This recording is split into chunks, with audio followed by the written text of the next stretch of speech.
Hello everyone, రండి English నేర్చుకుందాం. Let's learn English. కోపాన్ని ఇంగ్లీష్లో మనం యాంగర్ అంటాం.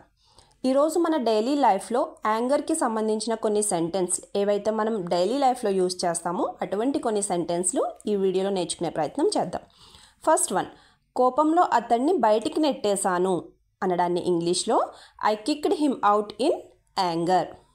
నెక్స్ట్ వన్, కోపంలో నేను అతడి మీద అరిచాను అనడాన్ని ఇంగ్లీష్లో I shouted on him in anger. Next one, కోపంతో ఆమె తన గొంతు పెంచింది అనడాన్ని ఇంగ్లీష్లో she raised her voice in anger. Next one, కోపంతో ఆమె అక్కడి నుంచి వెళ్ళిపోయింది అనడాన్ని ఇంగ్లీష్లో she left from there in anger. Next one, కోపంతో నేను నోరు జారాను అనడాన్ని ఇంగ్లీష్లో I slipped my tongue in anger. Next one, కోపంతో ఆమెను తోసేశాను అనడాన్ని ఇంగ్లీష్లో I pushed her in anger.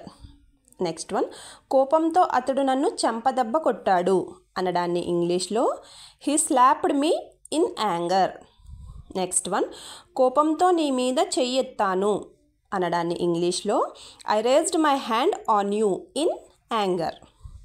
Next one, కోపంతో అన్నీ విసిరేసాను అనడాన్ని ఇంగ్లీష్లో I through everything in anger. Next one, కోపంతో అన్నీ నాశనం చేశాను అనడాన్ని ఇంగ్లీష్లో I destroyed everything in anger. Next one, కోపంలో నిన్ను నిందించాను అనడాన్ని ఇంగ్లీష్లో I blamed you in anger.